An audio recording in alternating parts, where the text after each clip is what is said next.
وإمام الغر المحجلين وعلى آله وصحبه أجمعين. سبحانك لا علم لنا إلا ما علمتنا إنك أنت العليم الحكيم. قل إنما العلم عند الله وإنما أنا نذير مبين. رب اشرح لي صدري ويسر لي أمري واحلل عقدة من لساني يفقهوا قولي. أما بعد. Segala puji bagi Allah Subhanahu wa Ta'ala yang mengumpulkan kami, yang mengumpulkan kita pada pagi hari ini dalam hari yang berkah dan juga dalam bulan yang berkah, yang dimana Allah Subhanahu wa Ta'ala katakan dalam Al-Quran, Inna iddatash shuhur indallah 12 syahran fi kitabillah yawma khalaqas samawati wal ard minha arba'atun hurum dzalika ad-dinul qayyim wa la tadhlimu fihinna anfusakum. Bahwasanya Allah Subhanahu wa Ta'ala jadikan daripada 1 tahun ini 12 bulan, dan Allah Subhanahu wa Ta'ala memilih daripada 12 bulan tersebut 4 bulan yang Allah Ta'ala pilih menjadi bulannya, yaitu Dzulqa'dah, Dzulhijjah, dan Muharram juga Rajab. Sekarang kita alhamdulillah pada bulan Muharram, yang dimana Ibn Abbas berkata bahwasanya yang beliau menafsirkan ayat tersebut, beliau mengatakan bahwasanya fala tadlimu fihinna anfusakum, jangan sampai kita ini menzalimi diri kita di dalam bulan-bulan yang Allah Subhanahu wa Ta'ala sebutkan, 12 bulan. Apalagi yang di situ adalah bulan-bulannya Allah Ta'ala, 4 bulan itu.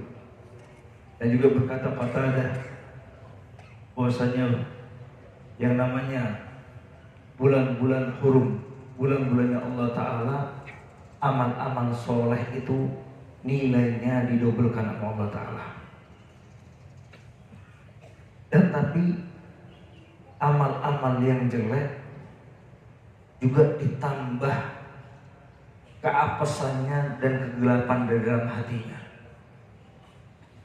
Ya, artinya barang siapa yang di dalam bulan ini, bulan Allah Ta'ala, banyak daripada menanam kebaikan, amal soleh, pasti Allah Ta'ala mengajarkannya dengan ganjaran yang tidak akan pernah bisa kita jangkau.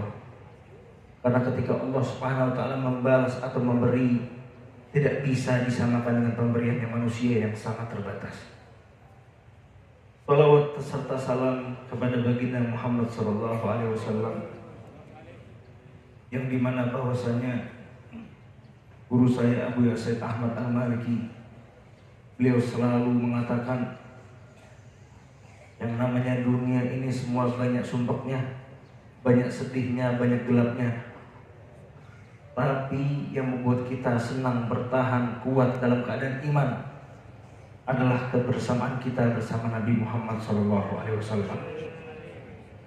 yang insya Allah semoga berkat perkumpulan kita pada pagi hari ini, di hari yang mulia, Nabi Muhammad tersenyum akan kita, Nabi Muhammad ridho akan kita, dan Nabi Muhammad insya Allah akan memberikan kita syafaat nanti. Amin amin amin amin ya rabbal alamin.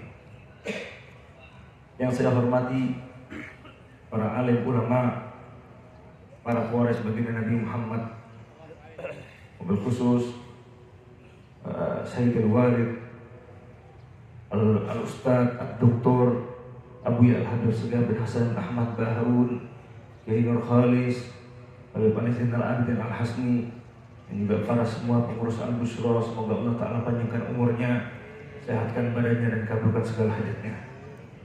Amin amin ya rabbal alamin. Ketahuilah wahai saudara-saudaraku, bahwasanya hari Asyura ini adalah hari yang sangat luar biasa, yang dimana bahwasanya Nabi mengatakan puasa hari Arafah, aku meminta daripada Allah Ta'ala bagi yang berpuasa untuk Allah Ta'ala hapuskan dosanya di masa lalu dan di masa yang akan datang, di tahun yang lalu dan juga di tahun yang akan datang. Dan barang siapa yang berpuasa di hari Asyura, maka saya minta kepada Allah Ta'ala untuk menghapus dosanya yang ada di tahun yang lalu. Yang dimana pada hadis ini kita bisa mengambil kesimpulan betapa besarnya rahmat Allah Subhanahu wa Ta'ala, betapa besarnya Allah Ta'ala menginginkan kebaikan untuk umatnya Nabi Muhammad.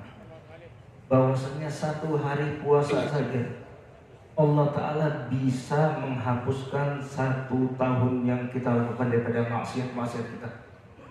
Tentunya kita adalah manusia. Manusia pasti tidak luput daripada kesalahan, daripada sebuah dosa. Mungkin dosa kita banyak, maka Allah Ta'ala memberikan kita kesempatan untuk berpuasa di hari Asyura. Dulu hari Asyura atau puasa Asyura adalah puasa yang diwajibkan kepada umat Nabi Muhammad sebelum diwajibkannya bulan Ramadan. Sebabnya ketika baginda Nabi Muhammad masuk ke Madinah dan Nabi Muhammad melihat orang-orang Yahudi sedang berpuasa, maka Rasulullah bertanya, kalian berpuasa hari ini kenapa? Mereka menjawab, iya karena kami berpuasa karena pada hari ini Allah Ta'ala menyelamatkan Yahudi Bani Israel daripada kejaran Fir'aun dan tentaranya. Dan Nabi Muhammad mengatakan, nahnu aula bi Musa minkum. Kita ini muslimin, saya lebih berhak kepada Musa dibanding kalian. Oleh karena itu Nabi SAW dan para sahabatnya berpuasa pada hari Asyura. Dan banyak daripada amal-amalan yang dianjurkan, mulai daripada silaturahim, mulai daripada banyak berzikir, mulai daripada membaca Qul Ahad 1000 kali, ayat kursi, atau mengunjungi orang yang sakit, atau mengusap kepala anak yatim. Apa yang bisa kita lakukan dalam hari ini hendaknya kita lakukan sebanyak-banyaknya, karena Allah Ta'ala sedang membuka pintu rahmatnya, pintu pemberiannya, dan pintu maghfirahnya. Ketahuilah wahai saudara-saudaraku, bahwasanya yang seperti diriwayatkan daripada An Sufyan ibn Abdullah As-Saqafi, bahwasanya beliau bertanya kepada baginda Nabi, ya Rasulullah, ma akhwafu ma takhaf alayya.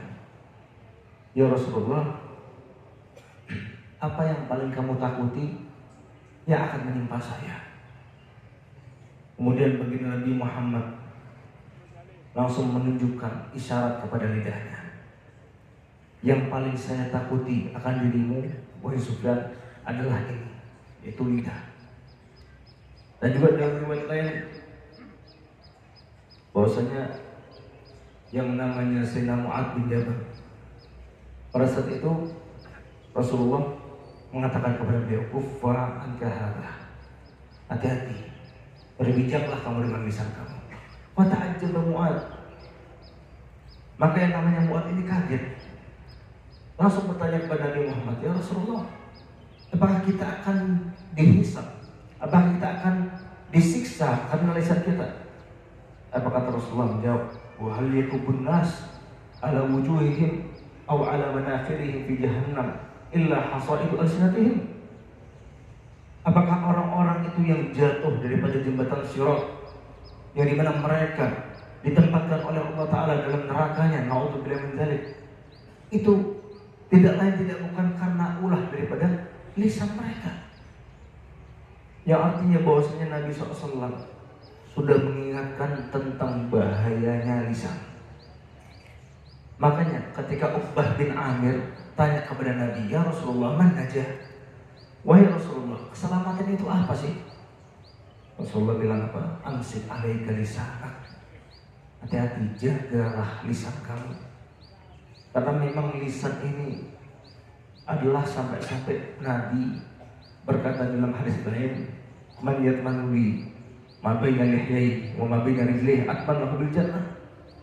Barang siapa yang bisa menjamin di antara jenggotnya dan juga di antara kedua kakinya, yaitu lisan dan kemaluannya, barang siapa yang bisa menjamin menjaga lisan dan kemaluannya, maka saya akan menjamin surga untuknya.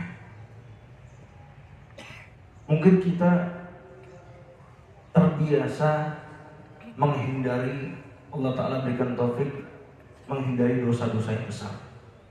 Kita bisa menjaga apa yang di antara kedua kaki kita. Tapi banyak di antara kita yang luput sama yang namanya menjaga lisan kita.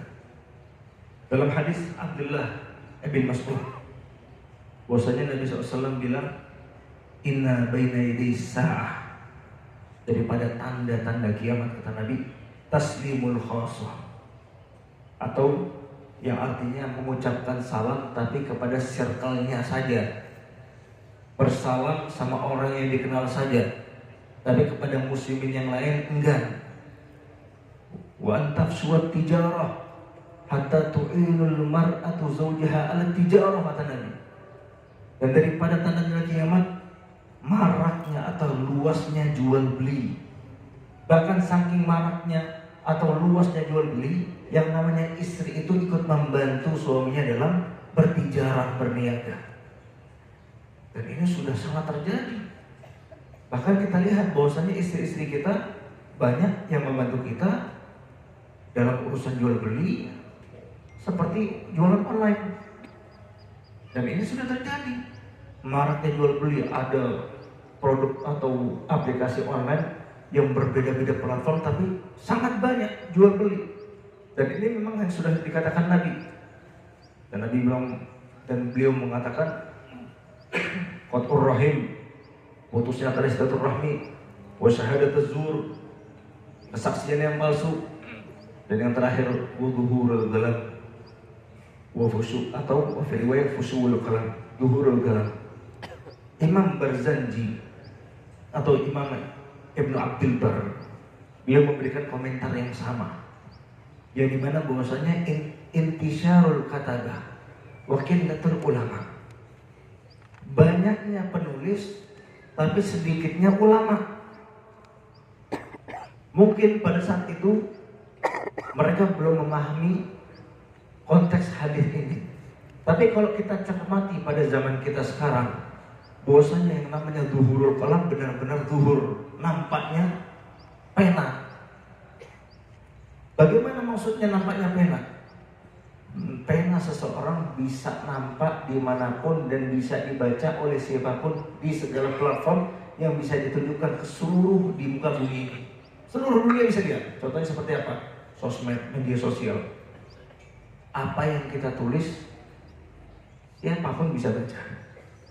Apa yang kita komentari, siapapun bisa like, merepost atau mengomentari balik. Yang artinya bahwasanya yang menjadi problem bagi kita bukan afatul lisan aja, afatul qalam sekarang. Bukan sakitnya lisan aja, tapi kadang-kadang sakitnya kita itu ada pada hal yang kita ketik. Daripada komentar, mengomentari hidup orang, apalagi sampai jatuhnya ghibah. Malik bin Dinar mengatakan bahwasanya cukup bagi seseorang itu mendapatkan hukuman daripada Allah Ta'ala. Hukuman karena dia ini ngomong dengan sesuatu yang tidak ada artinya. Apalagi sampai dia ini berghibah, apalagi sampai dia ini berbuhtan. Ghibah itu menyebutkan sesuatu yang jelek yang ada pada diri sahabat kita, yang harusnya kita lindungi, yang harusnya kita tutupi, tapi malah dibuka. Dan ini sudah sesuai janji Nabi. Barang siapa yang membuka aib saudaranya, maka pasti Allah akan membuka aibnya sendiri walau di tengah-tengah rumahnya. Sekarang buhtan yang di mana-mana, bahwasanya ada seseorang mengatakan sesuatu yang tidak ada pada diri seseorang, itu namanya buhtan. Ada juga namanya ifkun. Ifk namanya kita mengatakan sesuatu yang sampai kepada kita, yang harusnya nggak dikatakan tapi diucapkan, dan semuanya salah. Dan ini lisan. Dan bahayanya lisan. Rasulullah bilang banyak orang yang jatuh ke neraka karena mereka tidak bisa menjaga lisannya. Oleh karena itu, Sayyidina Luqman Al-Hakim beliau mengatakan kepada anaknya, ya bunayya, ma nadimtu al-samti qattu. Wahai anakku, saya ini nggak pernah nyesel karena saya ini diam. Law kana al-kalamu min fiddah, kana al-samtu min dhahab. Kalau misalkan yang namanya ngomong itu adalah silver, perak, maka yang namanya diam itu adalah emas. Sehingga kita lihat bagaimana halnya para anbiya, Rasul SAW. Kalau kita lihat para sahabat, mereka tidak berani menatap wajah Nabi. Kenapa? Karena Nabi banyak diamnya. Dan kalau misalkan sekali Nabi bilang, pasti Nabi akan mengatakan sesuatu yang dimana kalau itu perlu diulang 2 kali sampai 3 kali. Dan selebihnya Nabi Muhammad tidak ngomong kepada sesuatu yang tidak penting. Begitu juga para sahabatnya, Sayyidina Abu Bakar, Sayyidina Umar, Sayyidina Utsman, Sayyidina Ali, bahkan Sayyidina Ali, Babul Madinatul Ilm, yang terkenal keilmuannya, yang dimana pada saat itu ada para sahabat yang mengatakan, wahai Ali, kenapa pada zamanmu ini banyak sekali fitnah yang terjadi? Kok zaman Sayyidina Abu Bakar, Sayyidina Umar ini, Sayyidina Utsman aman-aman saja? Maka Sayyidina Ali mengatakan, dulu pas satu Sayyidina Abu Bakar memimpin, kalau ada masalah tanya sama saya. Sayyidina Umar begitu juga, Sayyidina Utsman juga. Nah, gak mungkin bagi saya ini nanya kepada diri saya sendiri. Dan bagaimana ketangkasan dan kehikmatan seorang Sayyidina Ali, tapi tidak mencegahnya untuk diam. Dan diam itu adalah tanda daripada seseorang yang memang sampai kepada ma'rifah. Ini yang dikatakan oleh Imam Ghazali dalam kitab Ihya-nya. Dari tanda-tanda matangnya seseorang itu lebih banyak mendiamnya. Dan Habib Abdullah Al-Haddad mengatakan, kalau kalian mau lihat orang yang paling alim, di antara segerombolan orang yang alim, lihat mana yang paling banyak diamnya, mana yang paling banyak mendengarkannya. Itulah bagaimana para hal orang-orang soleh yang dimana mereka sangat lebih memilih diam daripada berbicara. Oleh karena itu, umur sekarang masih pagi, waktu masih ada sampai sore, sampai sebelum terbenamnya matahari. Hendaknya pada hari ini kita luaskan rezeki kepada keluarga kita. Hendaknya kepada para istri untuk pintar merayu kepada suaminya biar bisa dibolehin mesen COD, Shopee atau apa. Ini kesempatannya. Dan bagi laki-laki, yang dimana walaupun hadis yang namanya Tausiatul Iyal ini banyak ulama yang mengomentari, tapi Al-Imam Baihaqi mendatangkan hadis ini dengan jalur 6 sanad, jalur sanad 6 sanad yang berbeda. Yang dimana dalam kaidah hadis bahwasanya kalau misalkan hadis itu banyak syawahidnya, kalau bisa digabungkan maka akan menguatkan satu sama lain sehingga yang taqilah hasan li ghairihi, maka hadis itu akan menjadi hasan li ghairihi. Maka semoga Allah Ta'ala jadikan kita seseorang yang bisa menjaga lisan, seseorang yang bisa bertindak dengan sesuatu yang Allah Ta'ala cintai dan Rasulnya ridhoi. Semoga Allah Ta'ala jadikan kita suami yang baik, istri yang soleha. Semoga Allah Ta'ala buka kepada kita pada bulan khusus ini rezeki yang lapang, rezeki yang banyak, tajir, melintir, tapi tidak ada hisabnya di kiamat. Rabbana atina fid dunya hasanah fil akhirati hasanah wa qina adzabannar. Sallallahu alaihi wasallam Muhammadin wa ala alihi wasallam walhamdulillahirabbil alamin.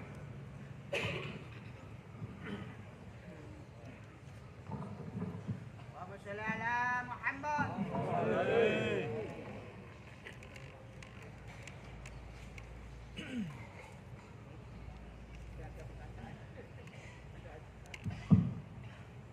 Assalamualaikum warahmatullahi wabarakatuh. Alhamdulillahirabbil alamin. Wassalatu wassalamu ala asyrafil anbiya wal mursalin sayyidina wa habibina wa syafi'ina wa nuri qulubina Muhammad habibi rabbil alamin wa imamil ghurril mahjalin wa ala alihi wa sahbihi ajma'in. Subhanaka la ilma lana illa ma 'allamtana innaka antal alimul hakim. Rabbi shrah li sadri wa yassir li amri wahlul 'uqdatam min lisani yafqahu qawli, amma ba'du. Yang sama-sama kita hormati, kita cintai, kita taati, kita ta'zimi para alim ulama, para habaib, para tokoh masyarakat, khususnya pembina Majelis Subhanal Bushra, Yanul Mustari, Yanul Khalis, dan juga Bambang Effendi, Kiai Berjalil, dan semua para kiai, Kiai Rahmat, Kiai Palui, Bidin, dan para musyawan musyawati rahimahullah, tidak lupa kepada pengurus Tubuhan Al-Bushra, semua panitia yang sangat luar biasa. Malam kami pulang dari hall Kiai Abdurrahim di Salafiyah sekitar 9:30.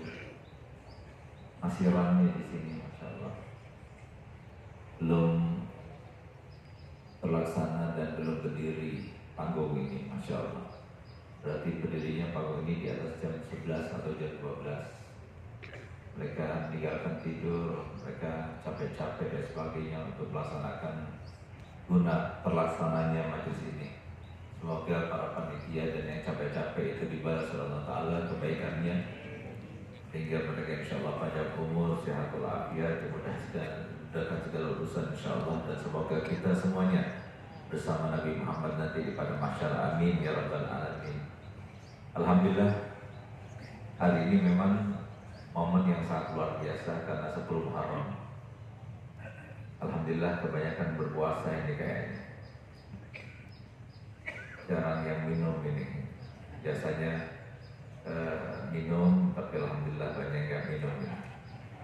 Makanan ada tersedia tapi tidak dimakan. Tapi semoga insya Allah hari ini puasa kita diterima oleh Allah Ta'ala, sehingga 1 tahun yang lalu dimaafkan oleh Allah Ta'ala, diampuni dosa-dosa kita oleh Allah Ta'ala, dan insya Allah kita semuanya diterima amal kebaikannya pada hari ini. Terutama seperti disampaikan oleh Habib Ali tadi, bahwasanya di antara hadis-hadis yang sahih yang disunnahkan pada hari ini itu adalah tausiah lil iyal, yaitu meluaskan rezeki kita di hari ini untuk keluarga kita. Jadi kalau biasa kita memberikan sekian, kalau bisa kita lebihkan untuk hari ini. Karena kata Nabi SAW, barang siapa yang pada hari Muharram, 10 hari Muharram, hari 10 Muharram atau hari Asyura itu meluaskan rezekinya kepada keluarganya, maka Allah akan meluaskan rezekinya sepanjang tahun. Dan ini kesempatan. Jadi biasanya kita kalau pas hari 10 Muharram kita kasih buat istri kita lebih daripada yang seperti biasanya kita kasih. Nanti istri kita buat makanan, buat minuman untuk keluarganya lebih daripada biasanya. Insya Allah suaminya rezekinya diluaskan oleh Allah Ta'ala. Ini kesempatan dari mulai sekarang sampai maghrib nanti. Nah jadi tadi kasih tahu sama Adi Alwi yang mau COD sekarang katanya. Nah, jadi silahkan. Jadi supaya luas rezekinya sepanjang tahun insya Allah, biar terus kantongnya nggak ada kurang uangnya insya Allah. Kata biasa sepanjang tahun dimurahkan rezekinya. Semoga kita termasuk yang diberikan rezeki yang banyak melimpah, sehingga kita dimudahkan Allah Ta'ala untuk mendapatkan ridhonya Allah SWT. Karena ini adalah modal untuk kita mendapatkan ridhonya Allah SWT. Amin ya rabbal alamin. Di antaranya adalah kita bercelah pada hari ini, kita mandi sunnah hari Asyura. Semuanya itu ada hadisnya, walaupun dhaif tapi ada hadisnya. Dan di antaranya adalah menyantuni anak yatim, berziarah kepada para ulama, menjenguk para ulama, begitu pula menjenguk para orang sakit. Nah, itu sunnah di hari Asyura ini. Dan semua bersedekah dan semua amal kebaikan disunahkan pada hari ini untuk dilaksanakan, karena semua itu diperagakan oleh Allah Ta'ala. Ini adalah hari yang masyhur, hari yang disaksikan, hari yang diperagakan semua kebaikan. Banyak berzikir, banyak sholawat, terutama membaca surat Al-Ikhlas 1000 kali, kalau nggak bisa 100 kali. Baca ayat kursi 360 kali, nggak bisa ya sebisanya berapa saja. Baca subhanallah alhamdulillah la ilaha illallah, dan juga baca doa hari Asyura. Silakan, jadi beberapa riwayat itu doa pertama, doa kedua, doa ketiga, silakan. Yang penting kita banyak berdoa pada hari ini, terutama untuk keluarga kita dan terutama supaya kita selamat daripada fitnah akhir zaman.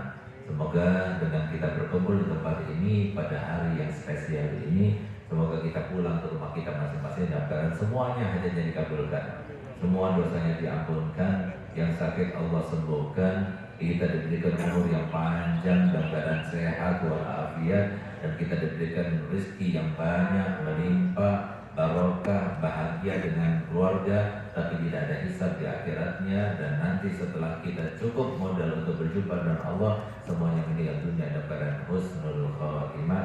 dalam keadaan husnul khotimah dan husnul khotimah. Amin ya rabbal alamin. Masyaallah muslimin rahimakumullah. Tema pada hari ini sangat luar biasa. Bagus sekali menyelamatkan kita daripada dosa dan penyesalan. Banyak di antara kita yang tidak mau terlibat dengan permasalahan. Banyak di antara kita yang tidak mau masuk ke dalam kerugian. Banyak di antara kita yang tidak mau terlibat dengan sebuah pertikaian, pertengkaran, dan sebagainya. Sebenarnya kalau kita ingin terhindar dari itu semuanya mudah. Apa itu? Tinggal kita diam. Karena semua permasalahan itu berangkatnya dari sini, dari mulut. Nah, oleh karenanya ketika Nabi SAW ditanyakan seperti hadis yang disampaikan oleh Abi mana aja, sahabat Nabi datang kepada Nabi dan dia bertanya, ya Rasulullah, sahabat Uqbah bin Amir, apakah keselamatan? Selamat dari semua hal. Selamat dari pertikaian, selamat dari permasalahan, selamat dari kerugian, selamat dari segala hal. Kata Nabi SAW, amsik alika di sana. Kamu diam. Kalau orang diam selamat. Bahkan kemarin ini ada sesuatu yang sangat-sangat luar biasa. Dibuat sebuah penelitian bagaimana suatu keluarga itu telah mencoba berbagai konsep supaya mendapatkan kelanggengan dalam rumah tangganya. Berbagai macam konsep digunakan. Ternyata hanya satu konsep yang memang sudah dipastikan bisa membawa keselamatan dan membawa kelanggengan, walaupun ada yang kurang di situ. Apa itu? Konsep Blackburn. Apa konsep Blackburn? Konsep Blackburn itu begitu suaminya pulang, langsung mulutnya dilempar. Dan mulutnya dia dilempar. Seminggu dilaksanakan, ternyata selamat. Seminggu gak berantem. Tapi pakai konsep ini, konsep itu, konsep yang satunya lagi, ternyata masih berantem. Tapi begitu pakai konsep Blackburn gak berantem sama sekali. Ini salah satu contoh. Ternyata memang keselamatan itu berangkatnya dari mulut. Berapa banyak di antara kita tidak seharusnya berbicara, akhirnya bermasalah. Sesuatu yang harusnya nggak dibicarakan. Seharusnya dia itu nggak berbicara semacam ini karena menurut dia bicara semacam ini tidak melukai perasaan. Ternyata orang yang kita ajak berinteraksi ini orangnya itu halus perasaannya. Akhirnya dia terluka perasaannya, masalah. Kan orang beda-beda. Ada orang yang sedang terluka perasaannya, sebelumnya memang ketemu sama kita ngomong asal-asalan, nggak ada maksud tujuan kita berbicara begitu, akhirnya masalah lagi. Sehingga Pak, memang paling selamat kalau kita mau selamat, nggak ada urusan dengan orang lain, diam. Makanya Imam Syafi'i mengatakan bahwasanya orang mukmin itu mengandalkan akalnya di atas omongannya. Sedangkan seorang munafik itu mengandalkan omongannya di atas akalnya. Jadi artinya apa? Seorang mukmin itu sebelum berbicara dipikirkan dulu. Dipikirkan dulu, masukkan ke akalnya dulu. Kira-kira omongan saya itu diterima apa tidak? Kira-kira omongan saya itu melukai perasaan atau tidak? Kira-kira omongan saya itu baik atau tidak? Kira-kira omongan saya itu setelah saya ngomong apa kira-kira imbasnya, efeknya, konsekuensinya? Dipikirkan dulu. Baik, ngomong. Nggak baik, dia berhenti. Nggak ngomong. Itu lebih selamat. Dikatakan oleh Luqman Hakim, aku tidak pernah menyesal karena aku diam. Tapi lebih banyak orang itu menyesal kenapa aku bicara. Sehingga karena penyesalan itu datangnya di akhir, lebih baik kalau kita itu mempunyai logika yang benar, yang waras, ya udah lebih baik jangan menyesal di akhir. Bagaimana caranya? Sudah diam. Bahkan Hatim At-Ta'i mengatakan, Hatim Al-Asom mengatakan bahwasanya dalam diri manusia ada sekitar 8.000 aib.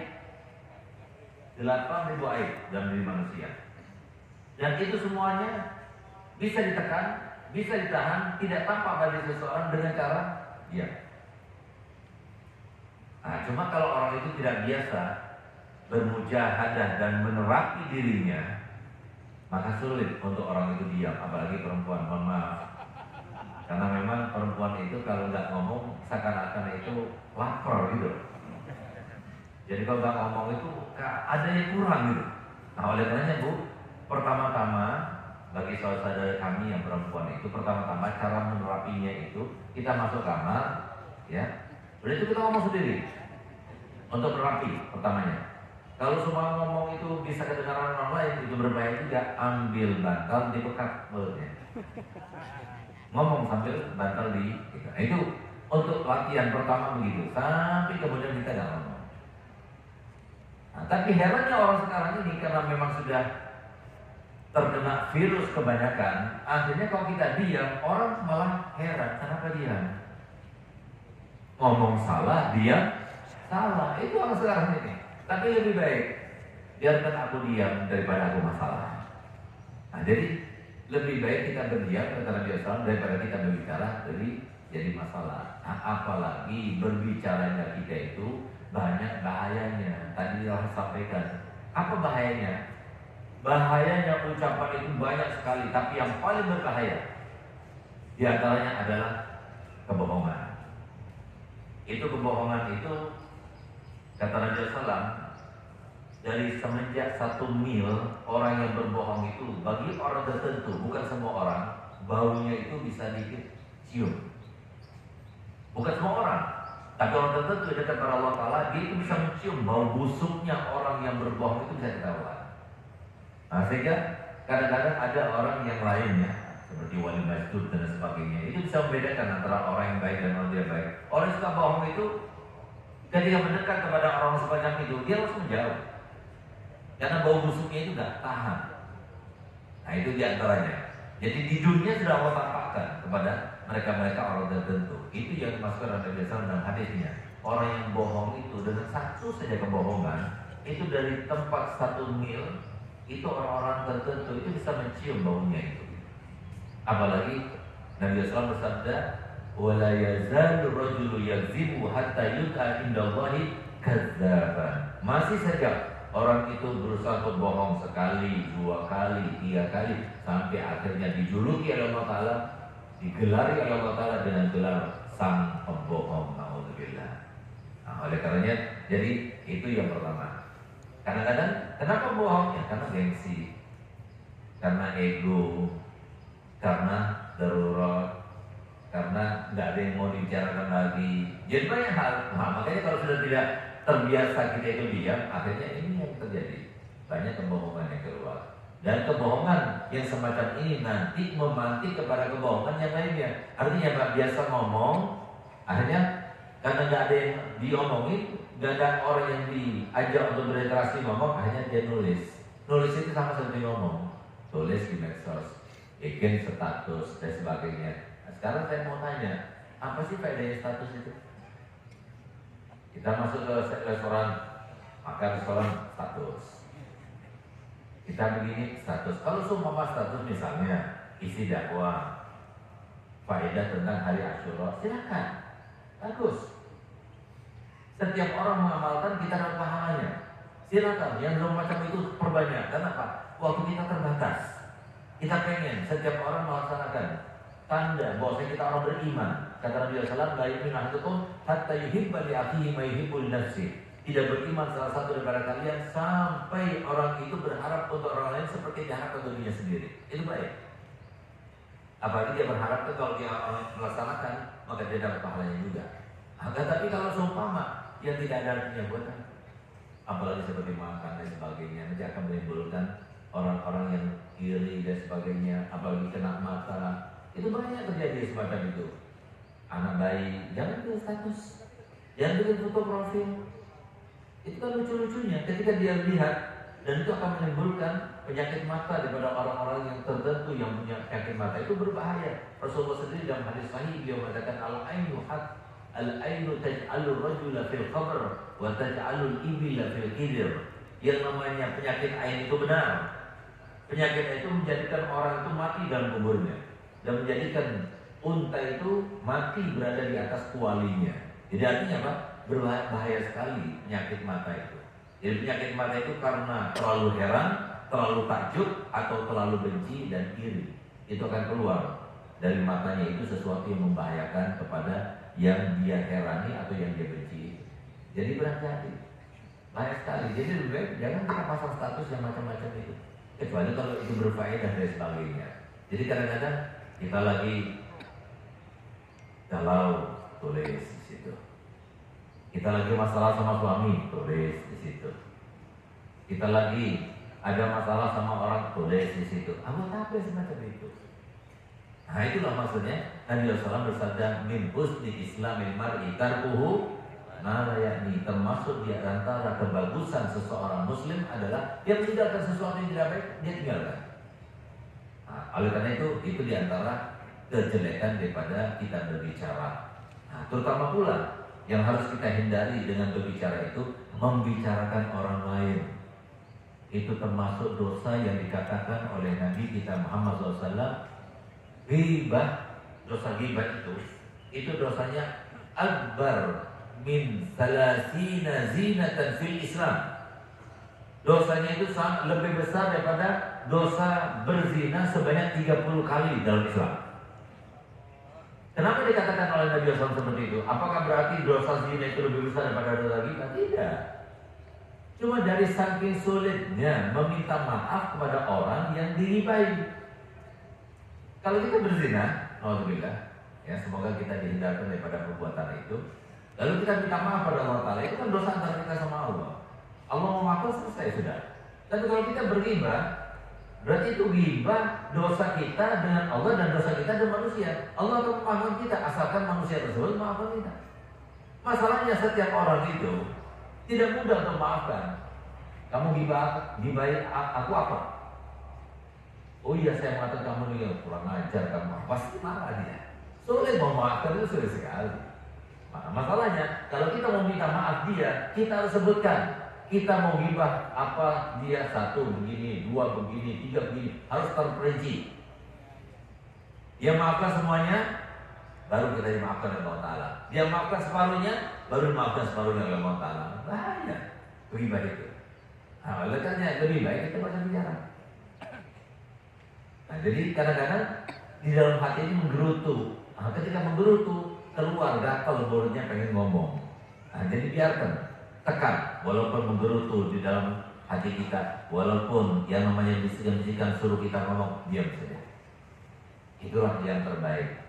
Nah, jadi oleh karenanya Allah Ta'ala firman dalam Al-Quran, walladzina jahadu fina lanahdiyannahum subulana. Mereka yang melawan hawa nafsunya di dalam jalan kami akan berikan dan kami akan bukakan pintu baginya sebanyak-banyaknya pintu kebaikan dan kemuliaan untuknya. Nah, di antaranya pula adalah yang tidak kalah pentingnya, banyak di antara kita yang tidak paham ternyata ucapan kita yang kita ucapkan itu melukai perasaan orang. Melukai perasaan orang itu besar dosanya. Kata Nabi, man kassara qalba mu'minin faka'annama haddamal ka'bata sab'ina maratan. Barang siapa yang melukai perasaan orang mukmin. Siapa orang mukmin itu? Bukan istrinya, bukan suaminya, bukan bapaknya, bukan ibunya, bukan keluarganya, bukan kerabatnya, orang mukmin lain, orang lain. Apalagi istrinya, apalagi suaminya, apalagi kerabatnya, apalagi orang tuanya. Kita bisa bayangkan, ini orang lain menyakiti hati orang lain dengan satu perkataan saja, melukai perasaannya dengan satu perkataan saja, itu dosanya kata Muhammad seperti menghancurkan Ka'bah sebanyak 70 kali. Itu bahayanya kita berucap. Kadang-kadang kita tidak merasa, cuma ngomong saja, menyindir saja, menyinggung saja, tapi ucapan itu sangat menyakiti hati orang itu. Hati-hati. Itu bisa menghancurkan pahala yang sekian lama kita lakukan, akhirnya habis sudah. Setiap hari kita tahajud, setiap hari kita puasa, Senin, Kamis dan sebagainya, habis dihapus pahalanya gara-gara kita ngomongin orang tersebut. Nah, oleh karenanya solusinya Pak, iya, itu lebih baik. Nah, ayo biasakan untuk kita diam, dan kalau kita tidak biasakan maka akan terbiasa dia ngomong. Jadi harus segala sesuatu sifat yang baik itu kita memulainya dengan membiasakannya, untuk kita itu bersifatkan dengan sifat yang baik. Sifat yang baik untuk mulut itu diam. Nah, kalau sudah tidak dibiasakan diri diam, sampai kita pastikan bahwasanya kita berbicara itu baik, baru kita bicara. Insya Allah dengan cara seperti itu kita lebih banyak selamatnya sesuai dengan sabda Nabi Sallallahu. Man naja, apakah keselamatan itu ya Rasulullah? An naja amsik alaika lisanak, maka diamlah, pegang mulutmu, tutup mulutmu, jangan kau berbicara kecuali kalau engkau pastikan kebaikan di dalam ucapanmu, silahkan kau berbicara. Semoga kita dimudahkan Allah Ta'ala dan diberikan taufik dan hidayah daripada Allah Ta'ala untuk kita berbicara dengan kebaikan. Amin, amin, ya Rabbal Alamin.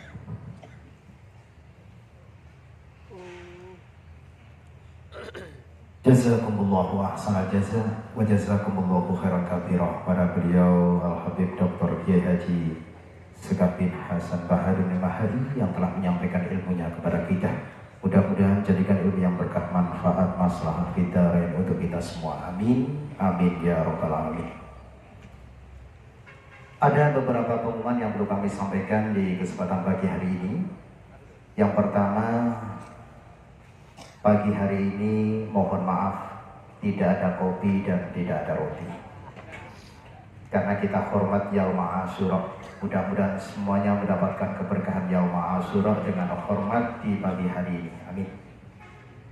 Pengumuman yang kedua, untuk pertemuan Al-Busra ke-206 yang sedianya awal dijadwal di tanggal 20 Juli 2025, dikarenakan di tanggal 20 Juli tersebut bersamaan dengan pelaksanaan Khaul Al-Habib Abu Bakar bin Husain As-Segaf yang ke-63 dan Khaul dari Al-Habib Husain bin Abdullah Bakar bin Abu Bakar As-Segaf yang ke-28.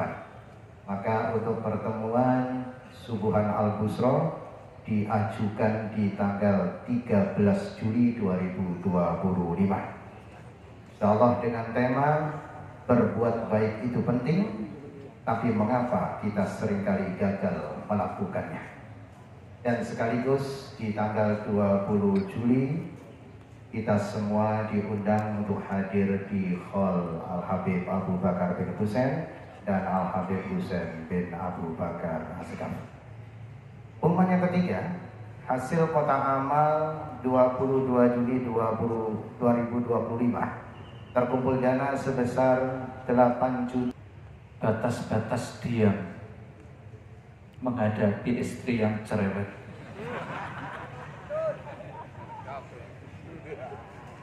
Orangnya di sini nampaknya gitu. Yang kedua,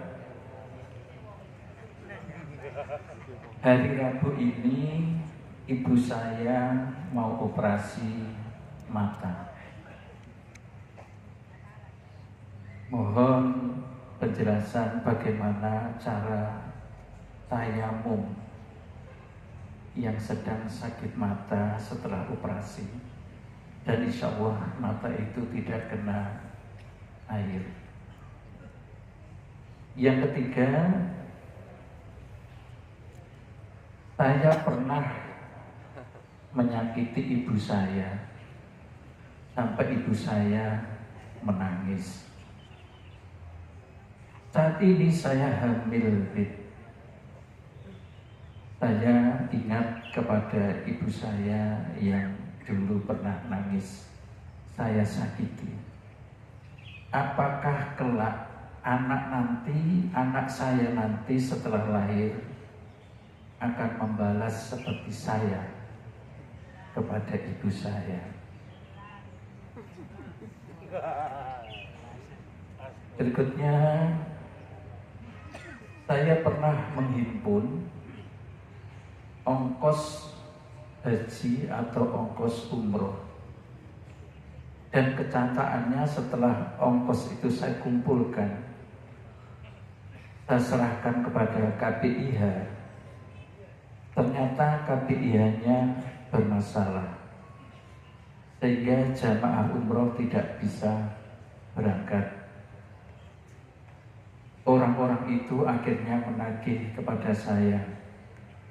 Saya ingin mengembalikan, namun apa daya, tidak ada. Bagaimana kira-kira solusinya yang terbaik? Berikutnya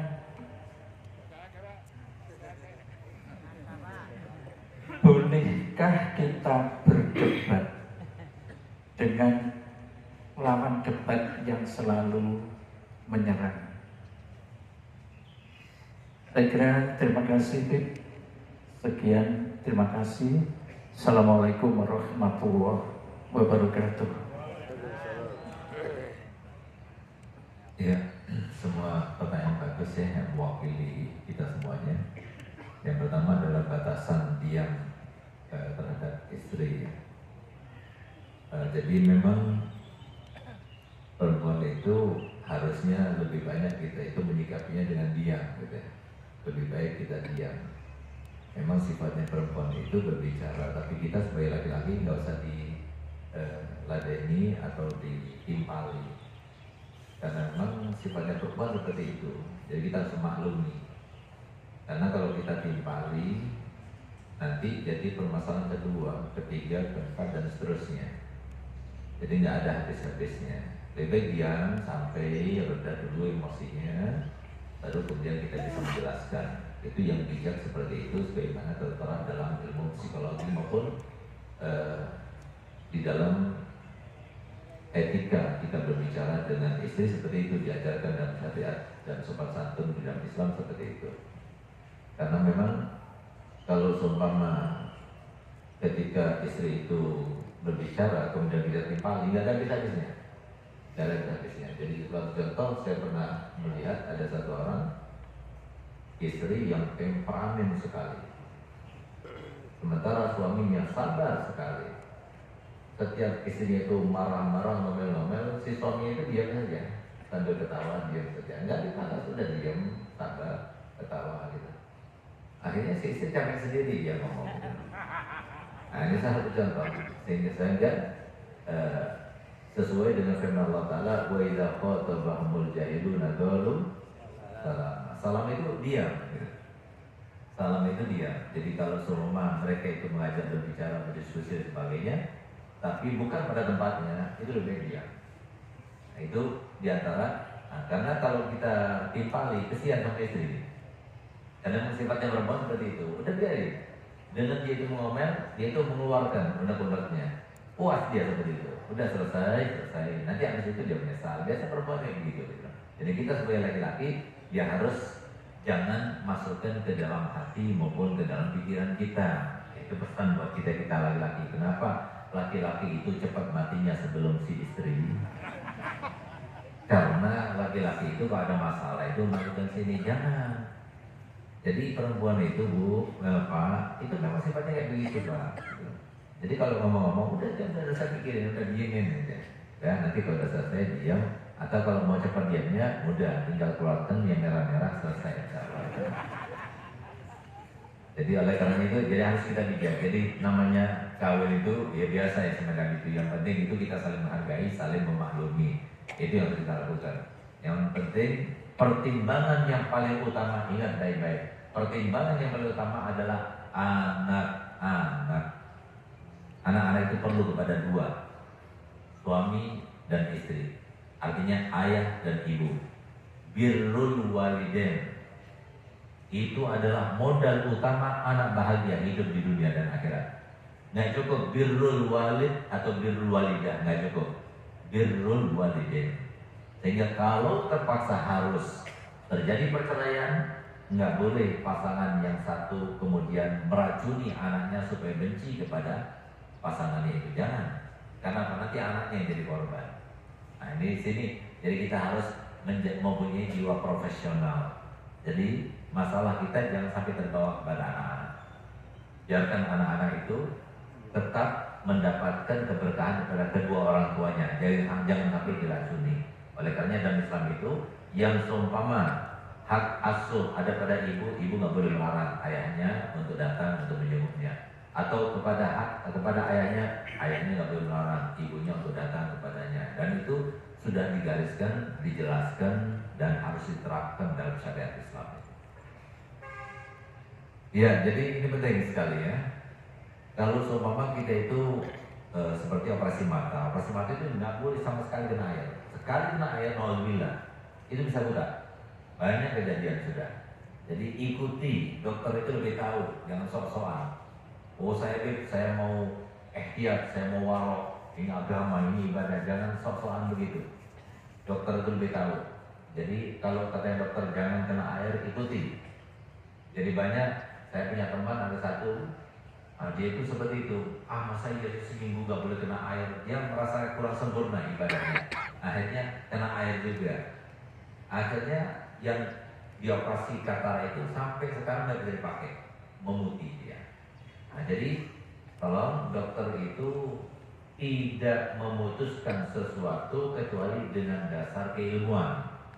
Ikuti, bahkan di dalam syariat itu disebutkan bahwasanya kalau diputuskan oleh dokter muslim yang bisa dipercaya harus diikuti, harus hukumnya. Kenapa? Karena Allah Ta'ala firman dalam Al-Quran, wala tulqu biaydikum ila tahluka. Nggak boleh kamu menyodorkan diri kalian kepada kebinasaan. Oleh karena itu, kalau nggak boleh kena air, nggak boleh kena air. Terus bagaimana cara sholatnya? Sholatnya itu hurmatul waqti. Sholat di hurmatil waqti. Kalau lihat dalam mazhab Syafi'i, sholat di hurmatil waktu itu adalah sholat yang kita maksimalkan sebisa mungkin toharo yang bisa kita lakukan. Caranya bagaimana? Jadi kan bukan semuanya ditutup pakai perban. Ada yang nggak pakai perban kan? Nah itu dipakai air. Kita usapkan pakai air sampai air itu agak mengalir, tapi tanpa kena perbannya. Jadi hati-hati. Yang lainnya kita biasakan kita kenakan air. Nah, nanti setelah kita keringkan, kita tayamum. Tapi karena perban itu di tempat di anggota tayamum ada berapa? 2, wajah sama tangan. Kalau perban itu di anggota tayamum, maka tetap sholatnya itu harus diganti nanti kalau sudah lepas perbannya, mau nggak mau. Nah, sehingga walaupun ada ulama yang berpendapat kalau seumpama sholat itu harus dilaksanakan dengan ada kekurangan pada saat itu, boleh untuk tidak diganti, tapi lebih baik diganti. Kalau yang utama itu tetap diganti. Ya, jadi boleh tidak diganti. Sebagian ulama seperti itu berpendapat, tapi lebih baik kita diganti karena itu dianggap sholat hurmatan lil waqti. Nah, jadi seperti orang yang sholat dengan infus itu tidak sah. Karena infus itu bercampur dengan darah. Dan orang kalau masih darah itu dimaafkan, asalkan tidak bercampur dengan yang lainnya. Darah itu bercampur dengan infus yang lainnya berarti kan. Nah itu walaupun sedikit nggak dimakan. Nah sehingga nggak sah kalau kita sholat masih ada infusnya di situ. Nah oleh karena itu maka di situ sholatnya sholat hurmatul waqti. Kalau sudah selesai infusnya kita godok. Walaupun ada sebagian pendapat ulama yang mengatakan itu sholat yang semacam itu tidak perlu digodok. Ada, tapi lebih baik tidak godok. Kan cuma berapa hari saja. Nah demi supaya ibadah kita sesuai dengan pendapat yang muhtamad. Iya, jadi memang Rasulullah bersabda dalam hadisnya, al-jaza min jinsil amal. Pembalasan Allah itu setimpal dengan perbuatannya. Kalau kita pernah menyakiti orang, kita akan disakiti orang. Kalau pernah kita menyakiti orang tua, kita akan disakiti oleh anak-anak kita. Nah, tapi kalau semua kita sudah minta maaf kepada orang tua kita, dan orang tua kita memaafkan kita, insya Allah tidak terlaksana. Ya, asalkan orang tua kita sudah memaafkan kita. Tapi kalau orang tua kita sudah meninggal, nah, mungkin bisa jadi terlaksana. Ya, sesuai dengan apa yang kita lakukan kepada orang tua kita dulu. Tapi kalau masih ada, tinggal kita minta maaf. Insya Allah tidak akan terlaksana dari anak kita. Karena memang Nabi Rasulullah sabda al-jaza min jinsil amal. Jadi hati-hati. Kalau kita pengen selamat, selamatkan orang dari kejahatan kita.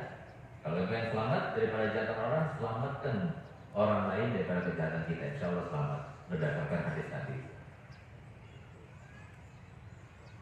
Iya, jadi memang sulit sekarang ini ya. Jadi orang sekarang ini lebih sedikit ahli amanatnya daripada yang hianat gitu ya. Jadi sulit sekali mau cari orang yang amanat itu. Makanya hati-hati. Mau naruh uang itu istikharah dulu. Lihat dulu orangnya siapa dan sebagainya. Jadi harus ekstra hati-hati. Karena banyak seperti ini. Kalau kejadian seperti ini siapa yang mau nanggung ruginya? Nah, ini kan kesian dia jadi korban kan. Padahal dia itu cuma mau bantu saja. Mungkin ada keuntungan di admin saja, gitu, administrasi. Tapi karena itu akhirnya dia harus menanggung kerugian yang besar. Gitu. Nah, jadi sebetulnya dalam Islam dia tidak menanggung.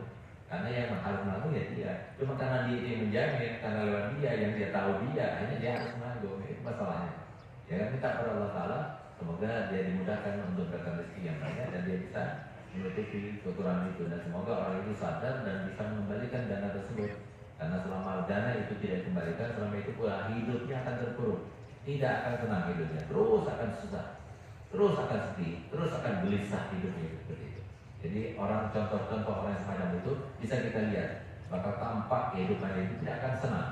Jadi kalau sudah ada kezaliman semacam itu dilakukan, hidupnya walaupun dia itu bersenang-senang dengan uang yang telah dizalimi, dia tidak akan senang hidupnya.